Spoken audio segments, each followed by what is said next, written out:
Good evening, everyone, and welcome to day 5 of the 2021 Milwaukee Film Festival presented by Associated Bank.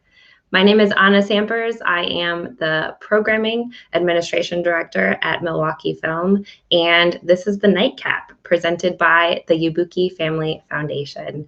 So glad to have you here with me. I have just a couple announcements to run through before we welcome our filmmakers on tonight. First of all, please do not forget to cast your vote for the Alan H. Budd and Suzanne L. Seelig Audience Award. To do that, visit the Film or Shorts program page at watch.mkefilm.org. You can log in with your pass or your ticket code and click the button that says Vote Now, and you'll be connected to the form that serves as your ballot. Please do not tear your computer screen. It is all digital this year. This year, voting closes at 11:59 p.m. on May 19th, and our awards will be announced at a live virtual ceremony on closing night of the festival at 7 p.m. Tune in and see if your favorites win. Also, as you have seen for the past 5 days, we have a double up challenge happening thanks to the generosity of Susan and Bob Mickelay. If we raise $50,000 during the festival, they will double it. So text double up to 44321 or go to mkefilm.org/donate to donate. Or you can also go to mkefilm.org/members to become a member and help us meet our goal.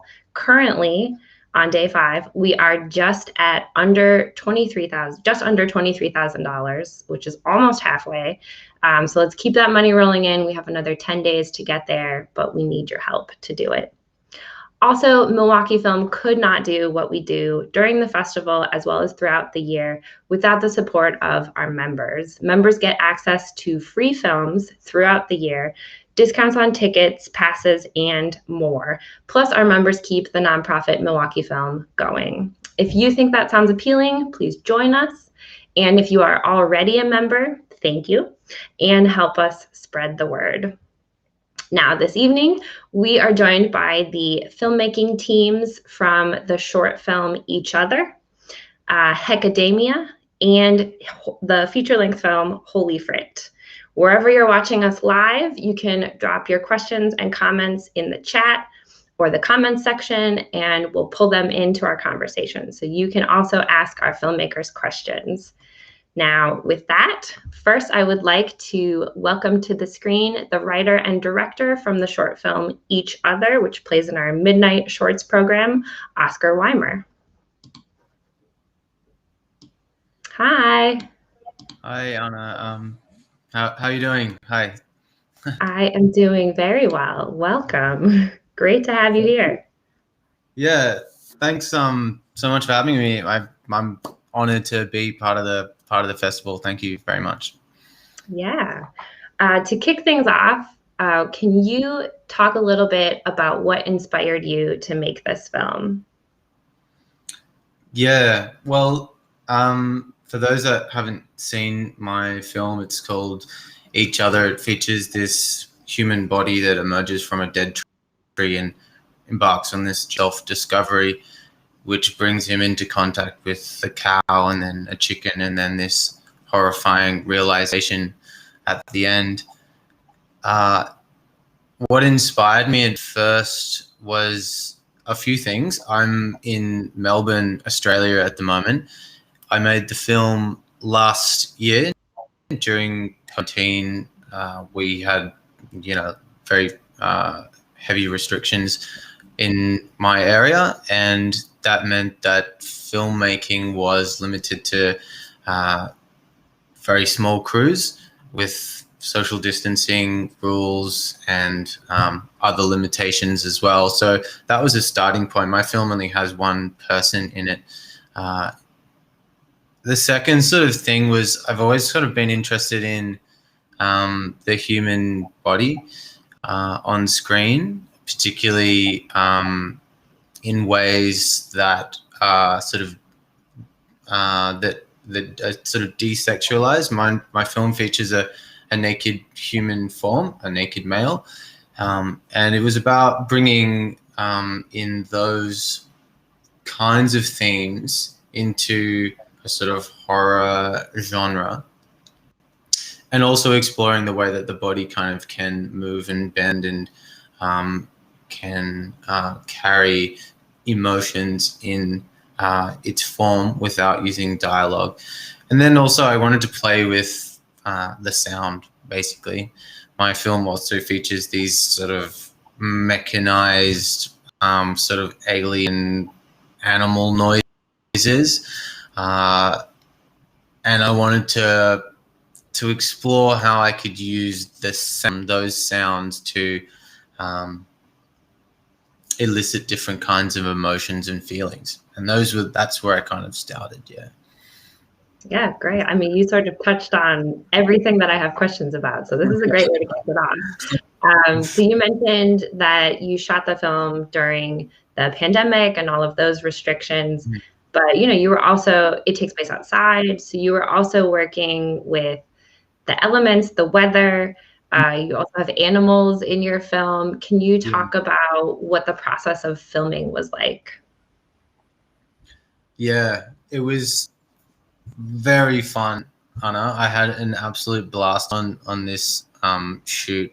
I met Jack Riley, who acts in the film. He's an incredible dancer in his own right, and also an actor too. And I first proposed to him this idea, and I said to him, like, it's going to be outside. You're going to be completely nude. It's going to be really freezing cold. And he was like, sign me up. So thank you, Jack, for bearing the harsh elements. Because as you say, like, it was challenging shooting it. We shot it on my friend's vineyard in Trentham, which is in regional Victoria. And if you for those of you who've seen the film, it looks cold, and it is cold. It was probably like 0 degrees, which is cold for where I'm from. And we had to get Jack. So I would give him some direction, and he would sort of like run out to his starting point, and then and be like, okay, we'll get his kit off. So we'd like take his clothes off, everyone would run behind the camera, and like we'd roll, and then as soon as we'd cut, we'd have to throw like heat packs, and we had sort of like 3 robes and beanies and little slippers, moccasins sort of things for him to put on. So for him, it was incredibly challenging, and I guess being someone who was very interested in making sure he survived, it was also challenging for us. But I have to say, Jack had it much worse than anyone else in the crew. Yeah, that sounds very intense. Good on you. A trooper. Can you talk a little bit about how you decided what movements he was going to do? Like, the way he moves his body is so amazing. How did that come out organically? Was it a process between the two of you? Yeah, I should credit Jack mostly with that. To be fair to him, he did a lot of the work, and I basically just said, "Wow, that's incredible." We rehearsed beforehand, and he had kind of developed some of those movements before we would meet, and so we kind of tweaked things together. But for the most part, it was Jack.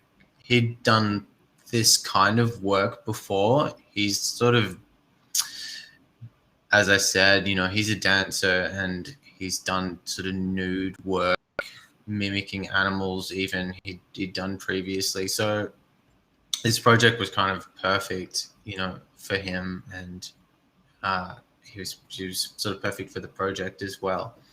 So mostly it was just about letting Jack kind of do his thing.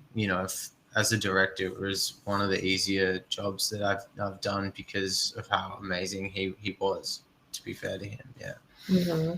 And was there, I honestly couldn't tell if it was all just him, or was there any kind of CGI manipulation of the body, or were those all movements that he could just do? Yeah, they were all him. Yeah, there was no CGI involved. He was just very flexible, Like he sort of, afterwards, like get in the car and like he would be doing stretches, like in between takes and stuff, Hmm. because how taxing it was and how cold it was. His muscles were getting pretty sore. But yeah, no, that was all him. Yeah. That's incredible. That's really cool. I'll pass that Um, on. yeah. And the noises that you hear as his body is moving are so like visceral and intense. What was the Mm, process mhm, of creating that sound design, and how did you mhm, find those sounds to use? mm. Well, again, I should credit someone else, Josh Peters, who designed the sound and did the location sound recording as well. Is also amazing and deserves his flowers on this project too, because he did a lot of the work. I mean, we would kind of, I had in mind this idea of sort of like, very textured kind of cracking sounds. I wanted it to feel disconcerting seeing him move. Hmm. Josh would kind of like, I don't know if you've worked with sort of these crazy sound design people before, but they do stuff like, I don't know, experiments with materials and like, recording things inside on the cupboard and whatever. But he actually came up with his idea to blend a combination of the sound of ice trays kind of cracking, right? So he would actually just manipulate an ice tray like this, like, and that would produce up sound. And then I think some of the other elements of those noises were that he were like kind of, I don't know, like a clay-like material that he would manipulate in a bag, something like that. I'll have to double check with him exactly what he did for the cracking sounds. And then, all the animal noises were sort of manipulated versions of the animals themselves. So, we collected field recordings and he ran them through, all his programs and that sort of thing. And that's probably the best that I can explain it to. But I got to credit Josh for all that hard work. Yeah. Cause he did an amazing job. Like, um, with the sounds. Yeah. Yeah, yeah, it sounds so like textural. You can really Mm, hear like there's a lot of layers in there for sure. mm, Um, it mm, has a, I love the short and how, as I was watching it, it kind of has like a children's fairy tale, like Brothers mhm, Grimm kind of mhm, vibe with like the sort of stages of like, I meet this animal, I meet this yeah. animal, and and then the ending. Was it hard to find the tone or the vibe that you were going for? Was it hard to keep it straying into being too Mhm, dancerly or too mhm, horror? mhm. Yeah, that's an interesting question. I knew that I wanted to do a fairy tale in structure. I had that in mind from the start. Um, it's a sort of, I suppose, very simple but effective storytelling structure, Mhm. and I also kind of wanted to use it in a way that, I mean, there's lots of sort of, as you mentioned, like the Grimm brothers and that sort of thing. Like they're very dark uh, stories, and I kind of, wanted to return to that kind of tone, I suppose. Nowadays, fairy tales tend to be thought of as being, kind of happy endings with sort of uplifting events, But I really like that kind of sort of horrifying aspect of it. So for me, like the tone, I suppose, came relatively easily after I got the story down, I suppose. Like for me, the film is kind of about the horror that comes from uh, confronting yourself, you know, in Mm-hmm. rawest kind of form, and realizing, you know, that thing that sort of is inside you. So I sort of had that. I knew was gonna be a sort of horrifying moment in the end, and then I think just, you know, I suppose the the previous kind of events and the tone sort of just fell into place after that. I mean, yeah, and then, you know, you get lucky with like the weather and that sort of thing, and all those other elements like the cows and all that sort of stuff and the chickens and, Mm-hmm. you know, and the editing. You can kind of do a lot at that stage as well. Mm-hmm. But for me, Yeah. yeah, I guess, yeah, the tone, the tone's important, yeah, for sure. Mm-hmm. Yeah. Did you have as you were filming or editing, did you have a favorite moment from making the film? Hmm. Yeah, I have lots of favorite moments. I keep returning to, you know, the times that we sort of had while we were shooting it. You know, like those are the sort of moments that stick out to me.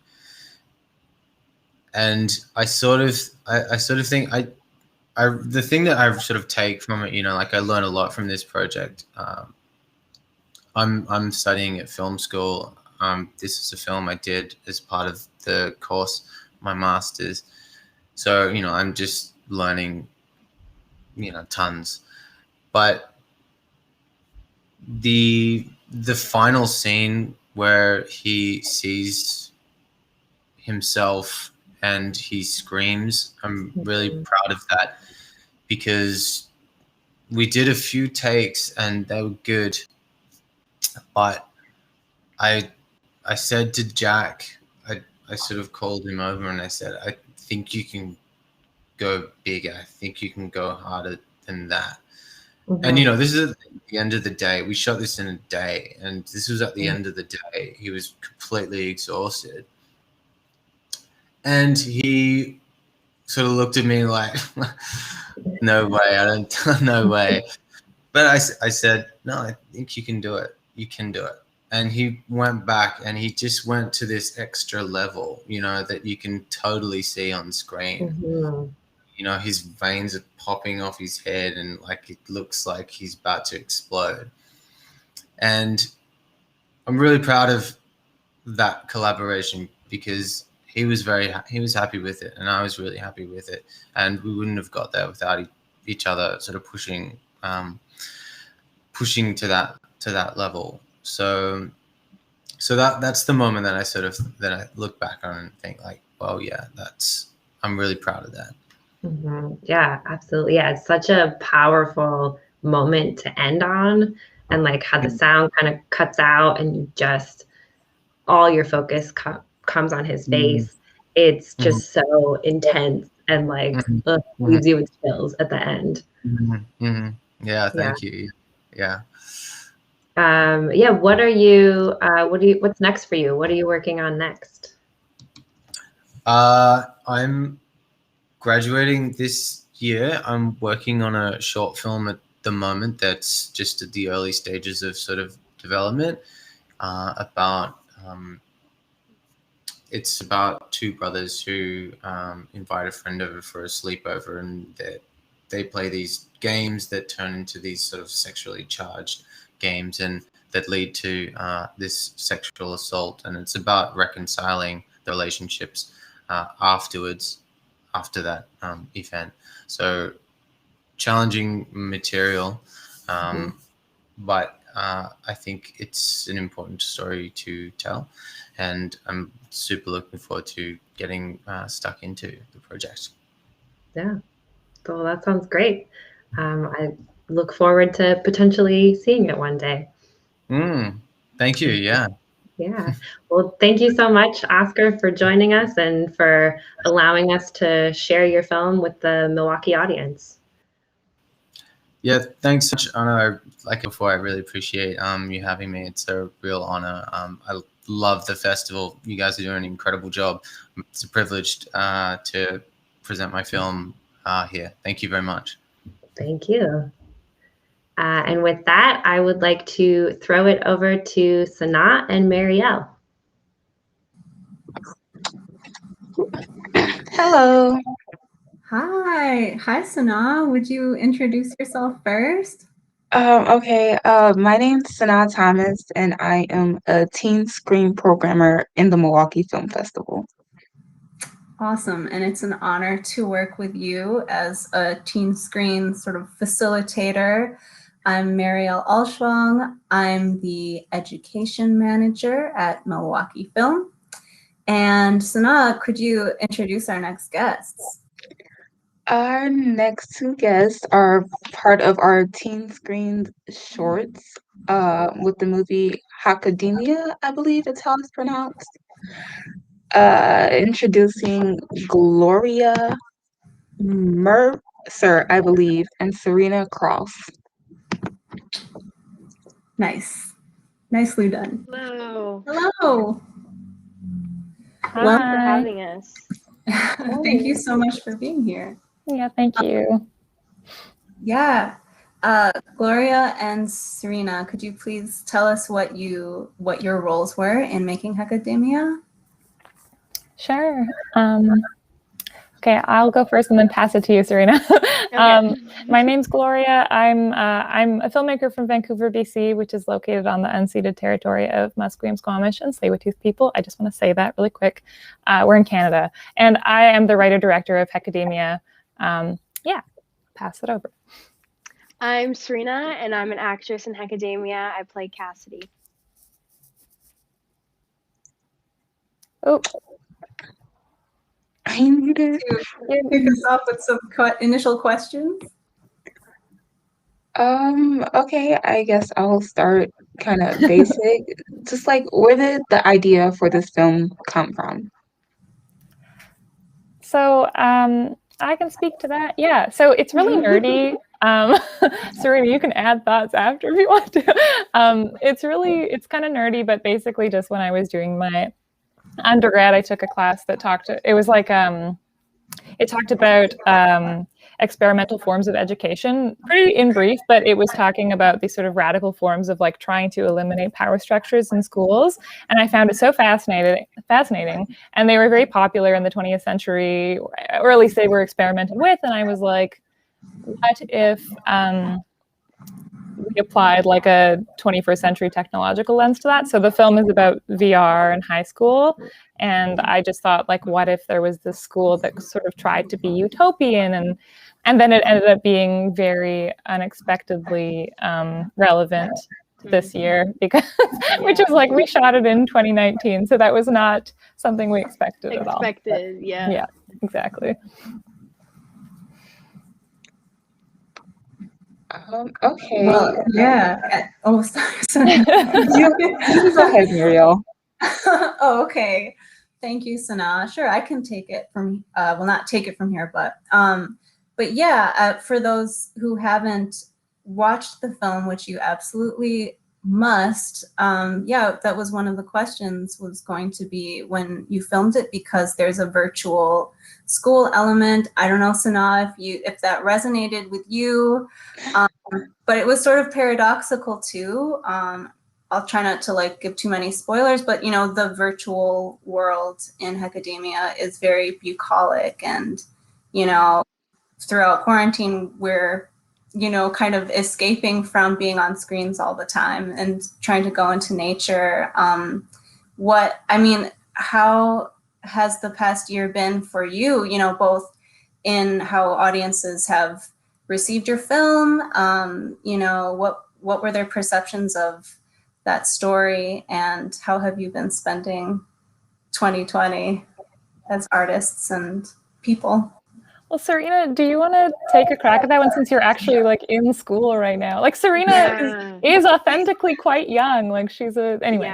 Yeah. You can talk about that. So during the pandemic, I actually graduated high school in the pandemic. So that was very interesting, to say the least. And I had done online school previous to the pandemic. So I was kind of used to it in a way. But I think now everybody being online and having that not be a choice has been really hard for people. But now that I've graduated, I've just been luckily acting and dancing on sets and whatnot. So I've been very lucky to be working in a time like this, that Vancouver is in production and we haven't been shutting down, which fingers crossed it stays like that. But yeah, working in the pandemic has been very different and very odd, but it's been wonderful actually. Yeah, and in terms of how the film, like, we've I don't know, I almost didn't expect to be programmed in, like, we've been programmed in a few sort of teen programs, which has been lovely, and I do think, like, the film is obviously about teenagers, and so it's relevant to that group, but I think, like, this year it did become, like, sort of unexpectedly, you know, like, resonant with that group, and it is, like, I mean, I wanted the virtual world to be appealing, so that's why we chose to go very pastoral and make it like just because it's sort of like a synthetic interaction, it wasn't just like staring at a computer screen. So maybe that's why people are like trying to, you know, resonating with it. I don't know, like you said. How was like you guys' experience in general working on this project? Well, it was really hard, but I liked it. I mean, making a movie is really tough. Serena has done a few, I've done a few, so like, but it was really pleasant in terms of like the team was amazing, and like I said, Serena is so young, and Emma, who's the other lead of the film, is so young, and so I was like, you know, going in like, is this going to be okay? Like we have like, you know, you were both like I think 16 and 17 when we shot it. Yeah, we were both in grade 11. Yeah, so like just so young to be, and yet like, you know, it was a hard shoot. Like we went out kind of to the boonies. We were on this farm, and it was a lot of like sort of long hot days, but it was great. Like I don't know, I personally, the one expected or unexpected thing was going out to nature, like, and then being like that was really lovely, and so it was really nice. Yeah, it was such a fun project. Everyone was so kind and so thoughtful, and we all just got along, which was really nice. And to be out in nature with the nature that we had at that farm was just so beautiful. And the scenery, you can see it in the film, it's just so beautiful. So it was so nice. Yeah, we were on a farm, and we were on like, so that's the great thing about Vancouver too, is there's a lot of stunning. Yeah, you could tell there was a lot of love. I mean, I can kind of feel the generosity and love between you two, you know, as crew, cast members, and director. And also the way the film turned out, the sound is really stunning. The lighting, the post-production, just like the entire crew that worked on it did an incredible job. And I was wondering if you could tell us more about how that team came together and kind of, who also worked on different aspects of the film. Yes, I should take this opportunity to shout out some people who are amazing. So yeah, I mean, a ton of thought went into the color and the cinematography, and those were both handled by Devin Scott, who's our cinematographer / colorist. So we spent a lot of time developing like the two looks of the worlds. So that I think went well. The sound design, like you mentioned, was done by Will Ross, who is a friend of mine. And yeah, very talented. And again, like building those two worlds and like building this kind of subjective perspective for Marion as she kind of enters this world, and then like all the little glitches. And the composer was Tegan Walgren, who's again like finding this kind of sci-fi balance was really fun.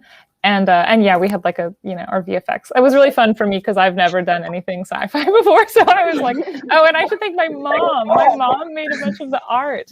She was like on set. Well, she was on set and she was in prep, like, because she made like the platform that is like the sci-fi thing, because she actually works in film as a painter, but she's just very talented. So my mom was on set.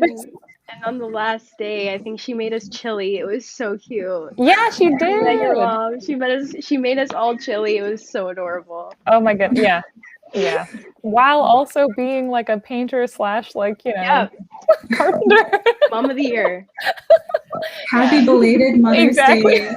Happy Mrs. happy Mercer. Mother's Day. Yeah. Some moms. Oh, that's amazing. Mhm. Sanaa, do you have any more questions? Um, I guess this like kind of pertains to the movie, but like, what do you think about kind of future tech stuff? Like, I've been seeing recently like Neuralink kind of connecting humans to computers. I think that'd be odd but interesting, especially in like school and work settings. How do you, I guess, feel about that? Serena, you look like you were like ready with an answer. Do you want to? Honestly, it's crazy where technology has gotten just within a year. And every year there's something in production. Every year you're amazed by how it's developing and it's creating such crazy things. And I don't know. That's a really tough question, but I don't know. I think it's just developing and it's getting crazier and it's fun and and the imagination with it is just wonderful. So I love it. I do. I love it. Yeah. I mean, I'll be honest and say like when I started this film, I was like very inspired by like films like Eternal Sunshine or like where it's like the psychology comes first and then the tech is like second. And then I have definitely had people who are so into VR be like, oh, have you thought like this movie? So, like just like really been very excited. And like the person who did our VFX, my friend Bogdan, was like, he's very into VR. So he was very excited to talk to me about it. And I was almost like, I feel like I'm not the right person to talk to because I just think like the feelings are the fun part for me.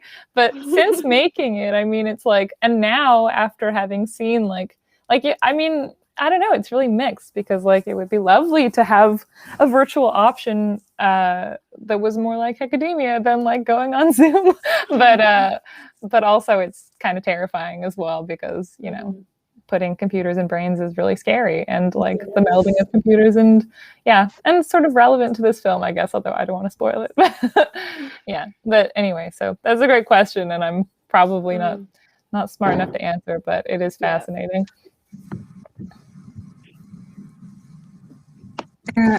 One thing I was wondering, because kind of going back to the very first question about imagining an academic or educational environment that doesn't have hierarchy, and being the education manager at Milwaukee Film and having had experience teaching Montessori and things like that, that's very interesting to me. And I was wondering, without giving too much away about the film and as far as you're comfortable, answering this question, there seemed to be, a theme of maybe loss or sort of constraints and consequences to just happiness, or like finding happiness. What are I would love to kind of hear more about your thoughts behind, hierarchy just in general,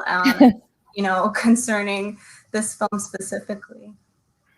Yes, that's a big question, but I mean, I can talk about how I sort of conceived of it, or like how I conceive of it in my brain. For this film, like, I mean, I think like going into this, I was like, I think like having a school that tried to eliminate hierarchies, and also it's fascinating you've worked in Montessori, so I'd love to hear about that more. But having a school that tried to eliminate like the power balance of the teacher and the student and try to kind of encourage like a more, I don't want to say holistic necessarily, but a different type of learning.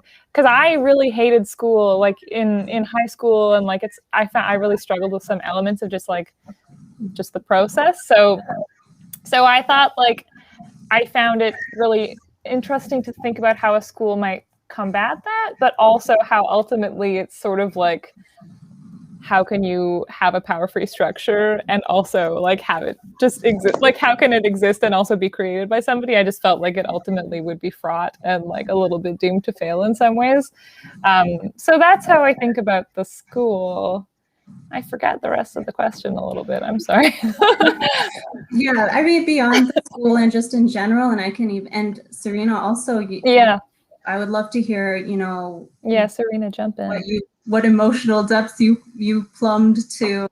You were stunning in this film, and yeah, you. you know, yeah, where your character development went, and yeah. Yeah, with playing Cassidy at the beginning, she's very energetic and she's very intelligent. But then when she meets Marion, she kind of unlocks this vulnerable moment that's so beautiful to see them together and to kind of release all of that emotions that they feel together. And so through my character development, I tried to play that vulnerability that Cassidy kind of has a hard time feeling and kind of opening up to.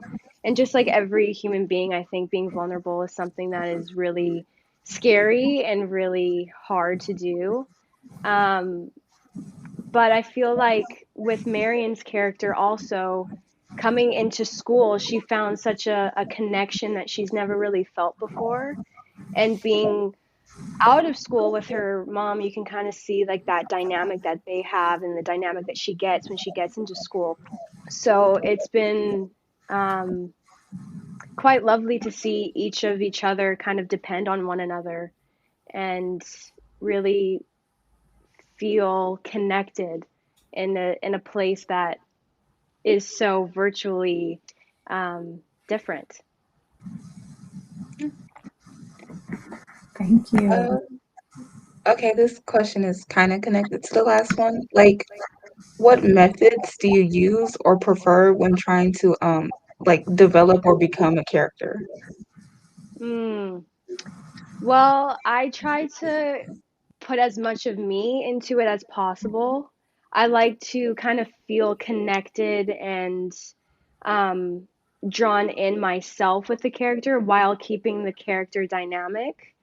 And I like to write backstories of my character with the people that she talks to, with the people, with her family, with just herself. I create a bunch of backstories. And then I try to find the similarities that we have so that we can use it as a strength. And that's usually what I do. I just try to get to know my character and get to know me and then put it together and then see what happens from there. I love that. I also just want to note, I don't know if you said this already, Serena, but Serena is a dancer. Yes. Maybe she already mentioned this, and she just brought such an amazing like physicality to Cassidy. I was like, it was, yeah. Oh, I mean, you can see it in the film. Like, it's just like you have this like poise which fits the character perfectly, but you also have this openness. It's like this perfect balance. Yes. It's like, yeah. So playing Cassidy was very normal for me actually, because we're very open and energetic. So, yeah, thank you. Thank you. Because, you know, in Oscar's film, there's this theme of dance going on, I think. Shout out Trisha Brown in the background. And I don't know if you've seen the Bill T. Jones film yet, but that shout out to the Bill T. Jones documentary also in this festival. But yeah, that totally makes sense, Serena. Yeah, everything you just said, 100%. Any other questions, Sanaa?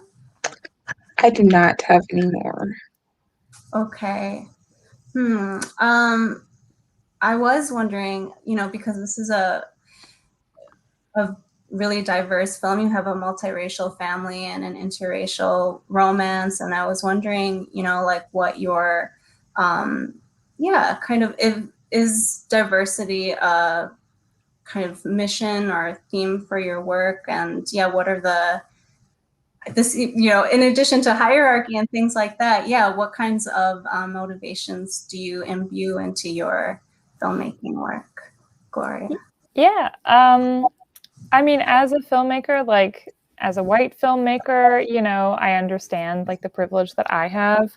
And so I think like and I also like, you know, the pros and cons of making like tiny no budget films is like you do a lot of the work yourself. So I'm really involved in the casting process. And so I guess I just really try to challenge the instinct to cast like white cast first. And it's not just my own personal instinct, but you know, like there's a lot of like white actors in Vancouver, but there's also so many diverse actors. And so I just try to push beyond that and just like, and I think like, I mean, we had a bunch of people come in and read, and Serena and Emma read together, and as it just happened, and they were amazing. And I like, and so I was like, well, this is obviously natural. And then Lisa, who is the mom, read for the part of the mom. And we sort of talked about like, do we need to have the mom and the daughter like need to, you know, look the same? And I was like, no, we don't, like, it doesn't matter. And so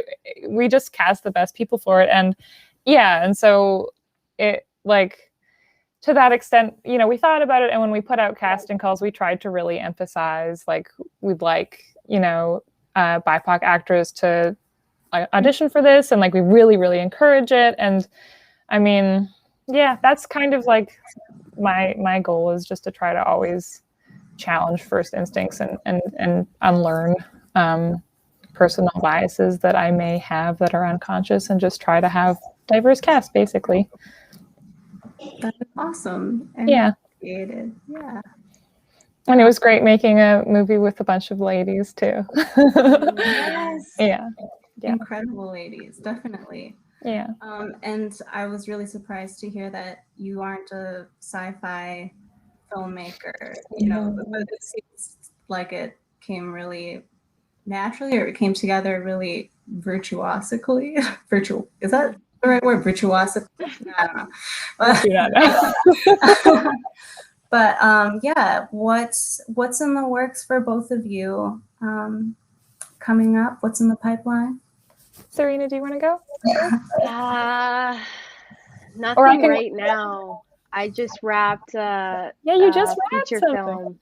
Yeah, I just wrapped a feature film with Sony Pictures.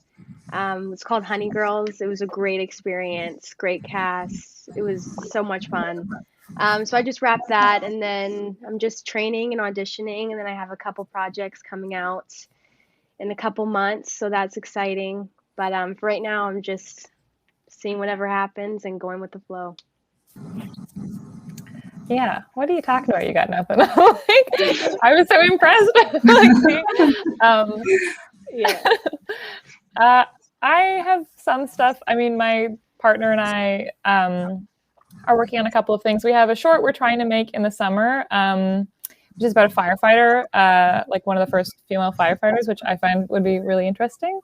And then we also have a feature film in development, which we actually just made a proof of concept for, and we're on social media. We're trying to like get the feature made, it would be my first feature. So that's a big thing, and it's called A Safe Distance. So if you would like to check it out, we're trying to make it. But yeah, so that's the hope. It's like a feature feminist thriller. So I'm delving into another genre that I've never really tried before. So yeah. Nice. Well, as you can see, Sana and I are both very stoked to see that when it's ready. But yeah, thank you so much. Your stunning performance in Hekademia and this gorgeous. Yeah, absolutely. Thank you for being here again. Thank you, Sana, for programming. Thank you. Sana. Thank you. Yeah, thank you for having us. Yeah. And Thank you. And we'll take it back to Anna. This has been really fun. Yes. See you. Bye. All right. Thank you so much. It is my pleasure to welcome our next filmmaking team to the screen. Please welcome writer-director Justin Monroe of Holy Frit and Tim Carey, subject of Holy Frit. Hello. What's Hi. happening? How are you, Milwaukee? We are good. Welcome. Thank you for having us. Yeah, we're so happy to have you. I want to kick things off right away. Justin, can you talk about how you got involved in this project? It seems from watching the film that you were there at the very, very beginning. Is that true? Is that false? No, I was. You know, a lot of people have these very mystical like ways in which life, you know, connects people together. I just happened to move from Oklahoma to South Pasadena, right next to this numbskull right here, Tim, and never knew him. And so our relationship literally developed around me sticking a camera in his face. But the way that the project developed was he had this looming project that his company was trying to get and bid for, and they were one of 60 companies from around the world to land this biggest stained glass window ever made. And so Tim was bidding for it, and we got to know each other being neighbors. And he asked me, hey, can you help me film something so that we can really stand out among the other contestants, or whatever you want to call them, bidders. And so we shot something, you know, to kind of give them some pizzazz. And it was through that I began to understand about the project. And I said, guys, this is absolutely incredible what you guys are doing. And if it happens, we should be filming right now. And so I just kind of threw it out there, and both Tim and his boss said, okay, let's do it. So I was there from the beginning before they even really landed the project fully. So, yeah. Wow, that's amazing. How fortuitous. Exactly. Everything aligned just right. And Tim, how was it having a camera crew follow you around at what is seemingly an incredibly stressful time in your life? Yeah, I mean, it definitely started off a little rough, and we had to get used to it.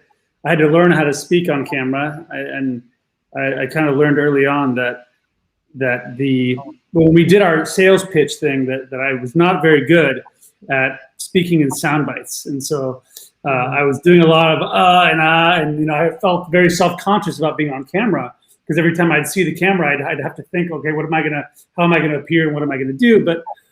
But from the beginning, Justin had said to me and to Narcissus and to the whole, you know, group of us, that the only time we're gonna really relax and become natural is if we forget that he is there. And so that's kind of what happened over time. And the only way that could happen was by him being there all the time. So you just get used to it after a while, and then you forget about it. And I think that's when a lot of the natural moments came out in the film, because we just were in the middle of this thing, and you don't have time to worry about where the cameras are or where you need to be standing. So I would say in the beginning it was a learning curve, but ultimately we forgot about them. And I watched the film now, and I don't remember half the stuff that went on there. So I don't know if that's a good or a bad thing. It's good to have like a time capsule of it, maybe. Yeah, it's great. Throughout the film, there are some heated conversations. There are a lot of big personalities. You know, you're working with very challenging timelines, budgets. You're trying to build the world's biggest thing. And that's, you know, that can lend a lot of drama. Were people reluctant to be included in the film, to have those moments filmed? Were they reluctant to sort of open up to the camera? There's all this, you know, energy and passion where people sort of like, no, I don't want to be portrayed in this moment. You know, a few people were a little bit more hesitant, not because they didn't want to be, they just felt a little uncomfortable. And so my goal was actually to try to spend a lot of time down there just chatting with people, just getting to know people, and to make them feel as comfortable as possible without the camera on, because I knew I would need to, like Tim, I would need them to forget about the camera. And so, you know, Judson, although they're kind of a small company, they're pretty boutique, and they've done some pretty incredible things, the company that Tim worked for at the time. And so they had, you know, cameras around here and there because it's a very interesting place to film, but not quite like this. And so, and I knew that I wanted to dig beyond the speaking bites, right? The thing that you always say and the pitching. I wanted them to become real people. And I just knew that I needed to hang out down there. You know, I mean, honestly, I needed to grab a beer with some of the folks. I needed to just have a meal. And And over time, they began to forget, and we began just sort of, this is what we do every day.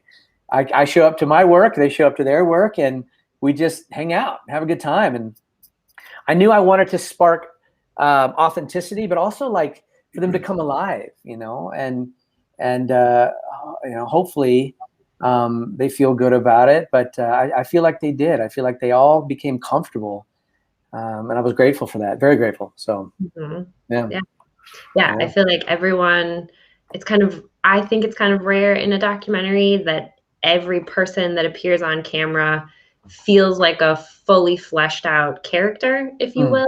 And in this particular film, I get that sense that everyone has a role to play and is more than just, oh, you're a talking head that we plopped in right here, you know, to fill out this particular moment. It's no, you're a part of this story and you're an integral, you know, part of this edit. Thank you for that. I will say, we shot a lot of footage. We shot a lot of footage. And so, and as Tim was mentioning, you're waiting for the magic to happen, right? And so you might film for, like, honestly, you might film for several hours and not, you know, get anything that great. And then all of a sudden something occurs. And it was almost always when they wanted to shut the cameras off. They're like, oh, surely nothing's going to happen. Especially Tim and Narcissus. We're like, no, you got what you needed. Just go home. I'm like, no, I'm just going to stick around here, you know. And then magic would happen. But it was very helpful that I shot way more than any human being should ever film on a documentary. But it did help me in the editing process have a lot of gold. I was grateful for that. Yeah. It also was very helpful that people who work with glass are pretty weird and wacky and crazy, and they've all got their own weird backstories. And to some degree, you know, you start out, like he said, walking around in this blue collar environment where people are kind of sheltered, and then you get a beer in them, and they get comfortable. They start talking, and it's like, wow, this guy's got a story, or this lady's got a story, and people are not afraid to share their opinions after a while. And so, you know, and even the people who got cut from the film, there's some incredible personalities that he couldn't keep them in there. It just so happens that this medium of glass, not only is it beautiful and looks great on film, but it also kind of attracts people who have a story. You know, they're very, I mean, just Narcissus being the king of that world. And then even David with his story of being a family generational, multi-generational owner of a studio that has this weight of the legacy, you know, even though he wasn't a glass artist in that world, the studio is one of the big ones. And he took a chance not only with the project, but then with the film, exposing himself and everybody to the story and say, we're gonna let it happen and kind of open up everybody's personality, and then people just kind of went out and went for it, you know. I did. Yeah, they really did. And I'm so grateful for that, you know. I mean, they fully embraced me. They fully let me in. The good, the bad, the ugly, the beautiful, the amazing. You know, you don't normally have that much access, and I couldn't believe the amount of access I had. And that has everything to do with him. We didn't know what he was going to be doing. Like he had spoken early on about this is going to be a film about people, but we were like, come on, we're doing this huge window. It's pretty. It's glass. This is going to be a movie about the glass window and how triumphant the whole thing is. But we had no idea that he was going to sort of subvert that whole thing and turn it into a movie about us. And that kind of caught us off guard a little bit. And we didn't know how he was going to pull that off. And so I think a lot of us, you know, years later, we finished the window in 2017. We're all kind of stunned that he was able to kind of find this sculpture inside of a big block of marble, you know? Yeah. I mean, it worked out really well. Thank you.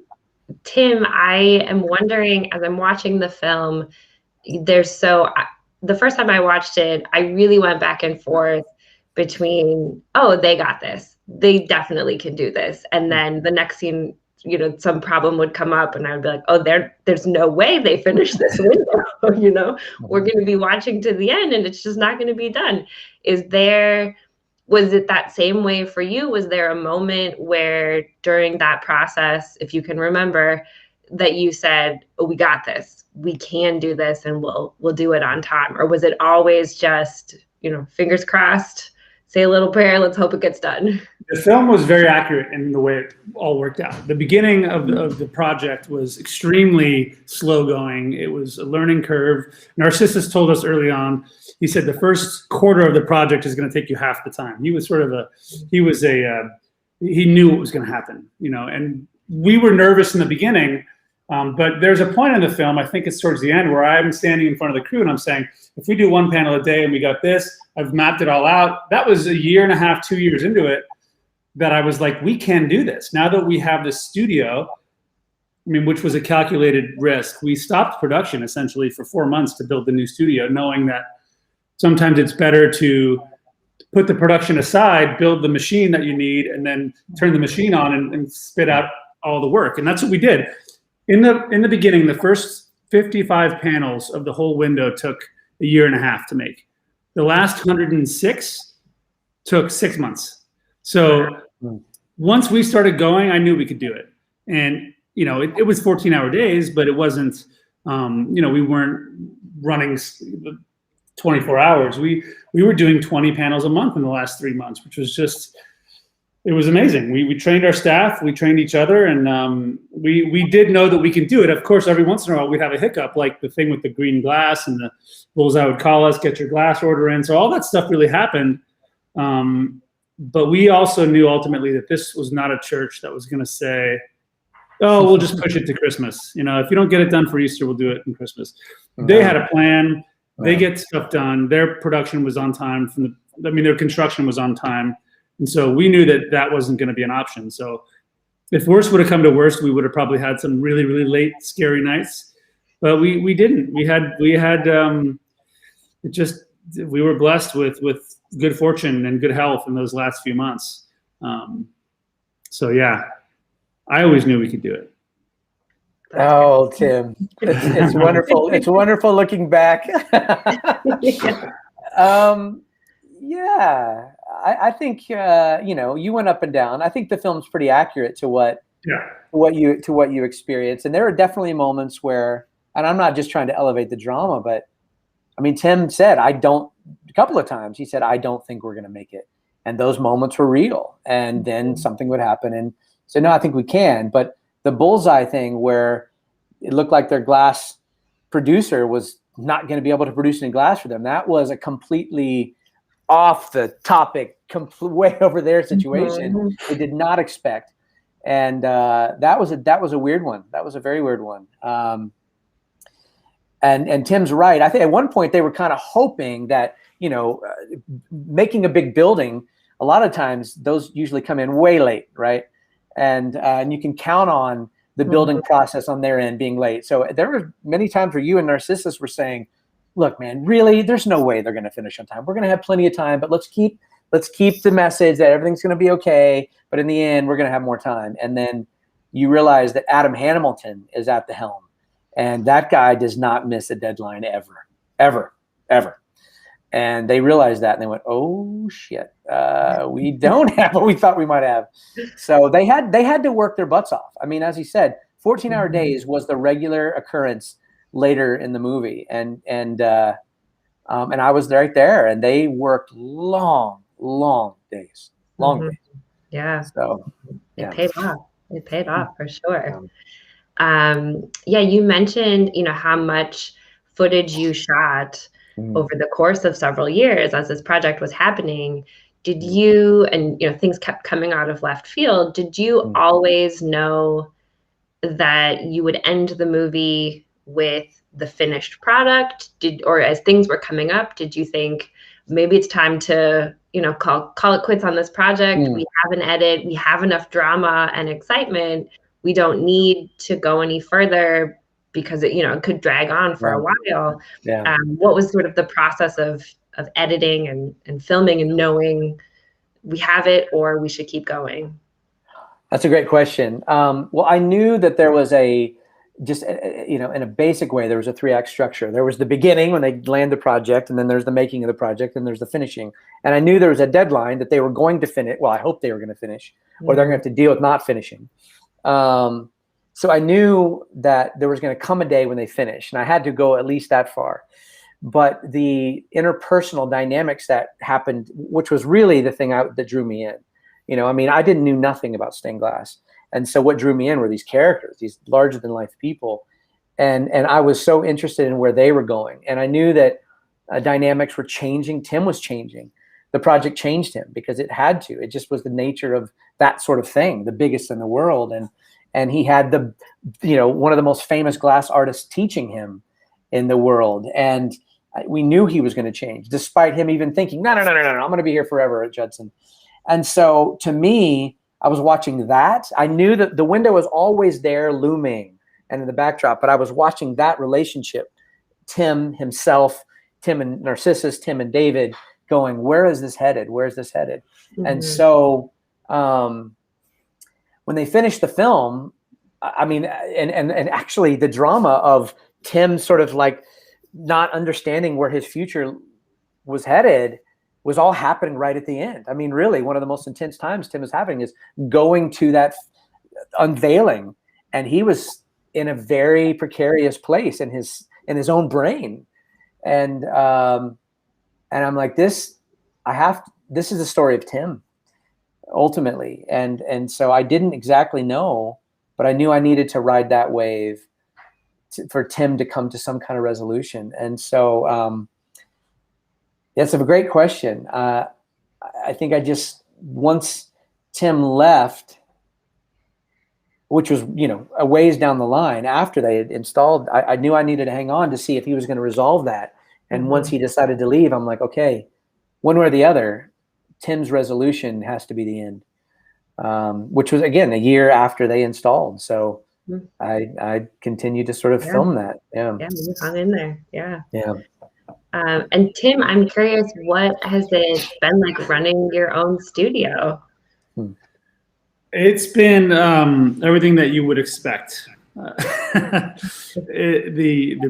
beauty of having my own space and my own creative kind of time to explore this material that I feel that I've just recently kind of learned about in the last 5 or 6 years has been great. Because at my job, I was managing people. There was lots of projects. There was lots of stress. There was lots of interpersonal stuff. Now I'm on my own studio, and I'm with the glass. And the beauty of that, I can't deny. It's great. But there's no doubt that it's also difficult. I know that I don't have a paycheck anymore. I don't have a community really here. I mean, obviously, not only did I start the studio in end of 2018, then 2019, I was getting my feet under me. 2020 is a wash because of the pandemic. So, mm-hmm. so I do miss the community of having people and having to kind of shape your point of view and your work around a group of people like Quentin and like the other guys in the film who are my buddies and my coworkers. I miss that a lot. Mm-hmm. So that's been hard, but I'm here for the long haul. I'm committed to doing this, and I got some of my stuff behind me here, and I believe in the material and in the medium. And I've been Justin and I are still working together, which is great. We've sort of found something within this idea of glass and communication that we're working on, and it's fun. So it hasn't been boring, to say the least. I've got my 3 kids are grown up. They're growing up, not grown up. They're getting bigger, so they're a little more independent, which is nice. But I very, very lucky that I have my studio here at home, and I have just enough work to keep things going. And I look back on that project as a real launch ramp for me, a life-changing moment. Not only meeting Narcissus, my mentor, and to this day we're close and we speak on a weekly basis, but continuing my relationship with Judson, and we feed off each other for projects. They bring me in for certain things.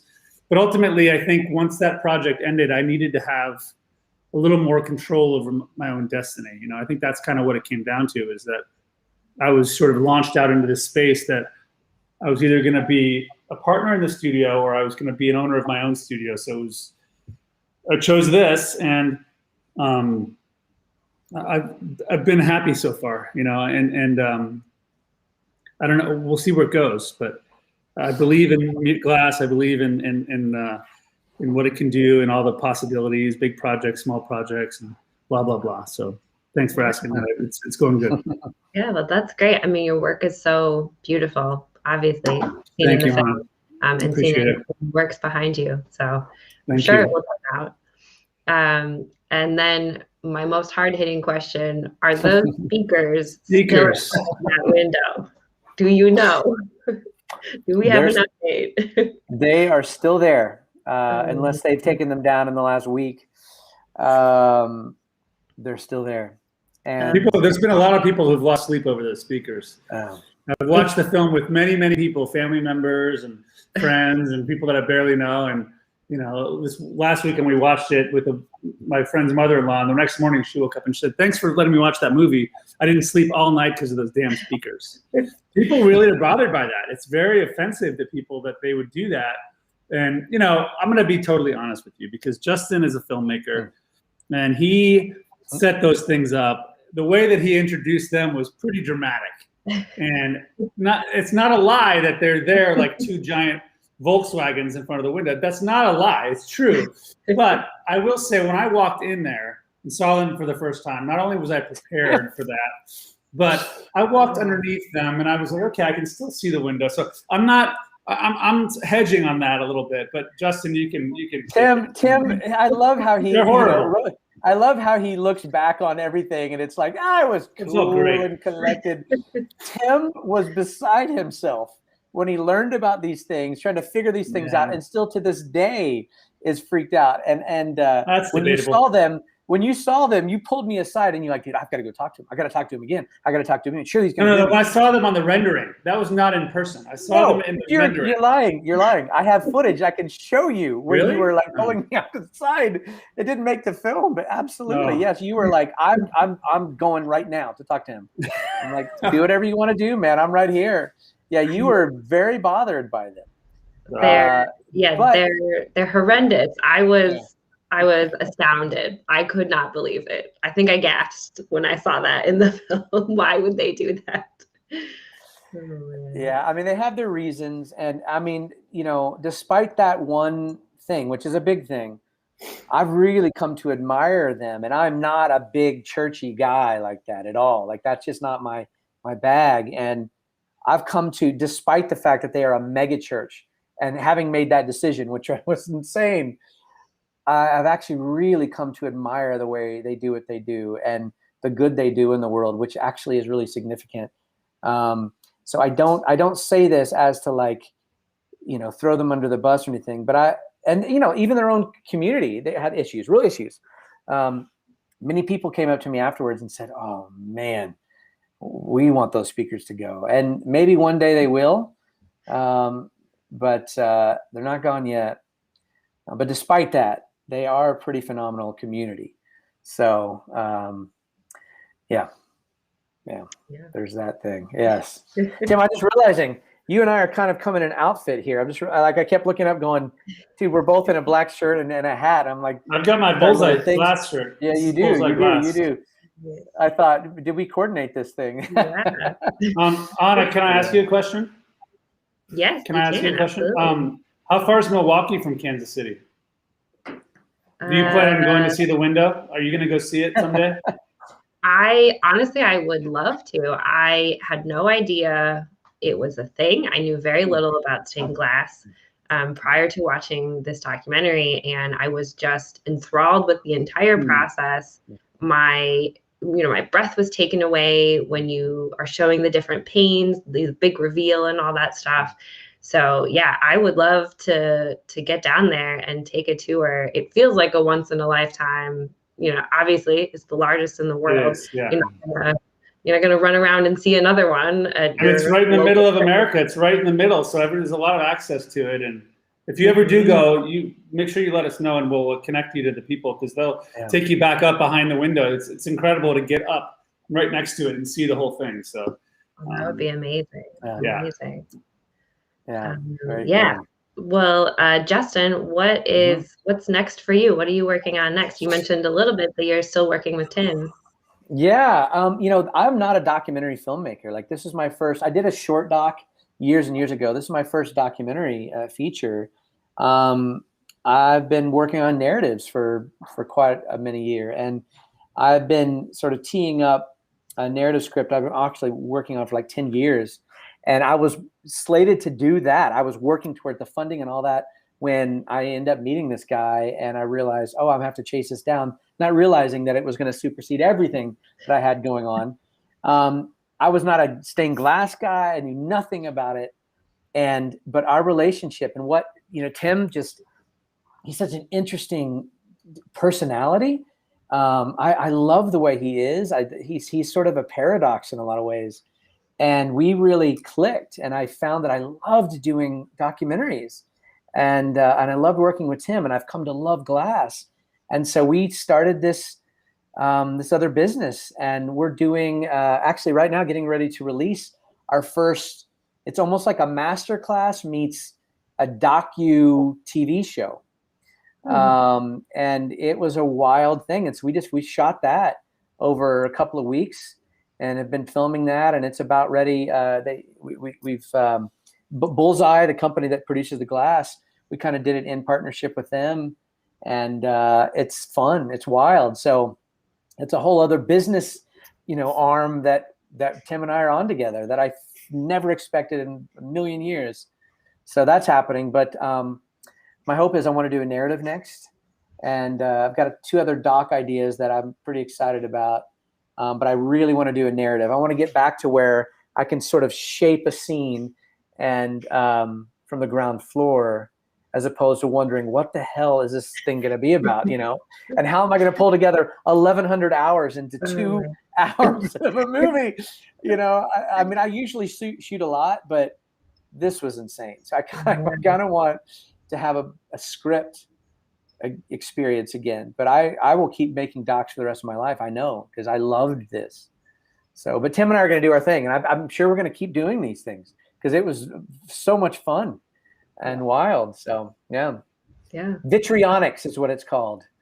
All right. Vitrionics. Yeah. There you go. Excited to check it out. I'll have to keep an eye out for it. Okay. Awesome. Well, thank you so much for joining us. It was our pleasure to have you here, and we're so excited to have the film as part of the festival. Thank you for having us. Truly, thank you. Thank you. Thank you, Anna. Appreciate it. Good to meet you guys. Thanks. Well, and thank you everyone for watching and tuning in tonight. Don't forget to vote for the Audience Award, and enjoy the rest of the 2021 Milwaukee Film Festival. Have a good night.